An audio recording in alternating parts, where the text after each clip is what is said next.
अस्सलाम वालेकुम नाज़रीन, मोहम्मद रहमान एक नई वीडियो के साथ हाज़िर हैं। जैसा कि मैंने पोस्ट किया था कि आज हम एक ऐसी पर्सनैलिटी के बारे में बात करने जा रहे हैं जिसकी लाइफ से हमें बहुत सारी मोटिवेशंस मिलती हैं और जिसे baddest person on the planet का नाम भी दिया जाता है और उसका नाम है माइक टायसन। एक ऐसे बॉक्सर जिनकी लाइफ जो है वो मोटिवेशन से भरी पड़ी है और उसके बाद वो इस्लाम में कैसे आए, कैसे वो इस्लाम से मुतासिर हुए, ये सारी स्टोरी हम आपको जो है वो यहाँ बताएंगे।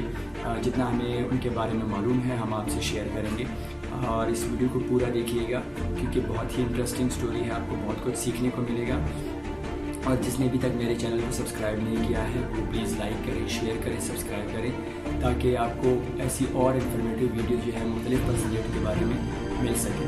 सो बगैर वेट किए कराए आपको जो है ले चलते हैं वीडियो के बारे में, उनकी लाइफ के बारे में कि वो कैसी उनकी लाइफ थी from the very beginning till the end. So let's start.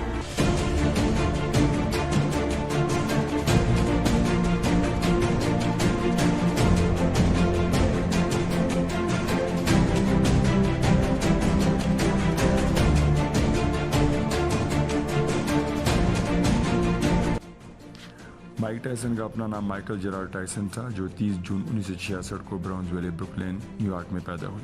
उनके अपने फादर का नाम परसिवल टायसन था, जो इनका ताल्लुक जमैका से था, जबकि उनके स्टेप फादर का नाम जिमी किर्कपैट्रिक था, जिनका ताल्लुक नॉर्थ कैरोलिना से था। माइक टायसन जो कि बहुत ज़्यादा गुस्से वाले थे, बचपन से ही वो बहुत ज़्यादा एग्रेसिव थे, तो बॉबी स्टेवर्ट वो पहले शख्स थे जिन्हें ऐसा लगा कि ये बंदा जो है वो एक अच्छा बॉक्सर बन सकता है। टायसन सिर्फ 16 साल के थे कि उनकी मां मर गई और उन्हें बॉक्सिंग मैनेजर एंड ट्रेनर कोस डियामोरा के साथ छोड़ दिया। उनकी पहली फाइट कबूतर की वजह से हुई थी। किसी लड़की ने उसे कबूतर का सर उड़ा दिया और वो बहुत गुस्सा हुआ और उसको बहुत मारा। वो तोते भी थे जिसकी वजह से बहुत से लोग उसे चिढ़ाते थे और इस तरह छोटे छोटे झगड़े करने की वजह से वो 13 साल की उम्र में 38 बार जेल जा चुके थे और बॉक्सिंग के लिए उन्हें कोस डियामोरा ने बहुत ज़्यादा ट्रेन किया। यही वो शख्स था जिसकी वजह से माइकल जेराल्ड टायसन जो है वो माइक टायसन बना और दुनिया ने उसे पहचाना। 1981 में उन्होंने जूनियर ओलंपिक गेम्स में हिस्सा लिया और जॉय कार्टर को हराया, जबकि 1982 में कैल्टन ब्राउन को पहले राउंड में हराकर गोल्ड मेडल हासिल किया। 18 साल की उम्र में 6 मार्च 1985 को अल्बानी न्यूयॉर्क में हेक्टर मर्सिडीज को पहले राउंड में टेक्निकल नॉकआउट किया। याद रहे कि उन्होंने पहले 28 मैचेस में 26 नॉकआउट या टेक्निकल नॉकआउट किए थे, जबकि उसमें से 16 पहले राउंड में थे। 16 फरवरी 1986 को ट्रॉय न्यूयॉर्क में हैवीवेट चैंपियन जेसी फ्रैक्सन को छठे राउंड में उसकी नाक तोड़कर नॉकआउट किया। जुलाई में उन्होंने 6 और नॉकआउट किए, जिसमें फ्रेजर भी शामिल थी, जिनको उन्होंने 30 सेकंड में बेहोश करके नॉकआउट किया।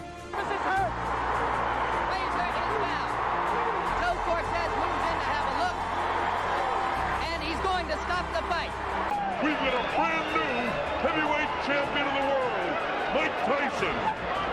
7 मार्च 1987 लास वेगस में WA का टाइटल जीता, जिसे टायसन मैनियन का नाम दिया गया। 1 अगस्त 1987 को उन्होंने टोनी टकर को 12वें राउंड में हराकर IBF का टाइटल अपने नाम किया और पहले ऐसे हेवीवेट चैंपियन बने जिन्होंने WBA, WBC और IBF के टाइटल जीते। 27 जून 1988 को माइकल स्पिंक को हराकर वो हेवीवेट चैंपियन बने। जुलाई 1951 में इंडियानापोलिस होटल के रूम में एक लड़की के रेप के इल्ज़ाम में अरेस्ट हुए।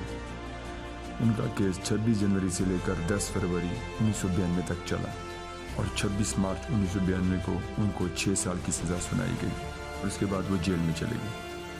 जेल में जाने के बाद वो वहाँ मुख्तलिफ़ किस्म के मज़हब के लोगों से मिले, लेकिन उन्हें ऐसा लगा कि अब तक वो मुस्लिम को या इस्लाम को वो गलत समझ रहे थे या कम समझ रहे थे, लेकिन इस्लाम और मुस्लिम बिल्कुल ऐसे नहीं हैं। उन्हें ऐसा लगा कि मुस्लिम बहुत ही अमन पसंद है। वो क्यों अमन पसंद है, इसके लिए उसने इस्लाम को पढ़ना शुरू किया, स्टडी करना शुरू किया اور اسے پتہ چلا کہ اسلام ایک پرامن مذہب ہے، کیونکہ مائک ٹائسن نے اپنی پوری زندگی کنٹروورسیز میں گزاری تھی، پوری زندگی بہت ہی مشکلات میں گزاری تھی، اس لیے انہیں اسلام میں بہت زیادہ امن محسوس ہوا۔ انہوں نے اپنے بہت سارے انٹرویوز میں بھی کہا ہے کہ انہیں جب اللہ ملا تو اس کے بعد انہیں بہت زیادہ سکون ملا، جس سکون کی تلاش میں وہ بہت پہلے سے تھے وہ سکون انہیں مل گیا، اور انہوں نے ملک عبدالعزیز نام رکھا۔ حالانکہ یہ نام انہوں نے اپنے آگے مقابلوں میں استعمال نہیں کیا، لیکن ان کا نام ملک عبدالعزیز تھا۔ جیل میں اچھے برتاؤ کی وجہ سے ان کی سزا 3 سال کم کر دی گئی، اور وہ مارچ 1996 میں واپس آئے۔ مارچ 1996 میں انہوں نے دوبارہ مقابلوں میں حصہ لیا اور فرینک برونو کو تیسرے راؤنڈ میں ناک آؤٹ کیا اور WBC کا ٹائٹل جیتا۔ 28 جون 1997 کو ٹائسن اور ہالی فیلڈ کا ایک زبردست مقابلہ ہوا۔ انہیں شروعات میں بھی ایسا لگا کہ وہ یہ میچ نہیں جیت سکتے، اس لیے 3rd راؤنڈ کی شروعات میں اس نے ہالی فیلڈ کے کان کاٹا، جس سے ان کے 2 پوائنٹ کاٹے گئے۔ لیکن جب دوبارہ میچ شروع ہوا تو انہوں نے دوبارہ ان کا کان کاٹا، جس سے انہیں ڈسکوالیفائی کر دیا گیا اور میچ ہالی فیلڈ کو دے دیا گیا، اور ان سے یہ کہا گیا کہ اگر انہوں نے اس بات پر ہالی فیلڈ سے معافی نہ مانگی تو انہیں پوری لائف کے لیے بین کر دیا جائے گا، اور پھر اس کے بعد سب کے سامنے انہوں نے معافی مانگی۔ جنوری 1999 کو انہوں نے فرینسس بوتا کو ناک آؤٹ کیا اور مقابلہ جیتا۔ انہوں نے 23 اکتوبر 1999 کو نورس کو پہلے ہی راؤنڈ میں ناک آؤٹ کیا۔ 11 جون 2005 کو وہ ریٹائر ہوئے، اور اس کے بعد انہوں نے موویز میں کام کرنا شروع کیا اور کافی ایسے ہٹ موویز میں کام کیا۔ تو یہ تھا ناظرین ٹائسن کی کہانی، اور امید ہے آپ کو پسند آئی ہوگی کہ کیسے ٹائسن جو ہے وہ اس فیلڈ میں آئے، اور کیسے جو ہے انہوں نے اتنی کامیابی حاصل کی، اور اتنے بریکس کے بعد بھی، کہیں 9 مہینے کا بریک، کہیں 3 سال کا بریک، ان کے بریک کے بعد بھی وہ اتنے پیک پر پہنچے۔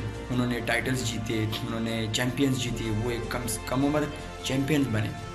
تو اس سے ہم یہی پتہ چلتا ہے کہ انسان اگر محنت کرے تو کیا کچھ نہیں کر سکتا۔ اور اس کے علاوہ اسلام کی طرف آنا، اسلام میں انہیں ایک سکون ملا جو کہ ہے جیسے ہمیں ملتا ہے، اور اگر ہم اسلام کو جس طرح اسٹڈی کریں اور اس کو اپنے اندر لے کر آ جائیں تو ہمیں بھی یقیناً وہی سکون ملے گا جو ٹائسن نے پایا۔ تو ہمیں بھی کوشش کرنی چاہیے کہ ہم بھی اسلام کو بھرپور طریقے سے اسٹڈی کریں۔ تو امید ہے کہ آپ کو ٹائسن کی سٹوری بہت اچھی لگی ہوگی، تو پلیز اسے لائک کریں، شیئر کریں، اور میرے چینل کو سبسکرائب کریں، اور پلیز کمنٹ کرنا نہ بھولیں کہ آپ کو یہ سٹوری کیسی لگی، اور فردر آپ کیسی اور سٹوریز جو ہیں وہ سننا پسند کریں گے، اور اس طرح ایک اگلی ایک زبردست سٹوری کے ساتھ، ایک انٹرسٹنگ سٹوری کے ساتھ جسے آپ کو موٹیویشن ملے، انشاءاللہ دوبارہ حاضر ہوں گے۔ اللہ حافظ۔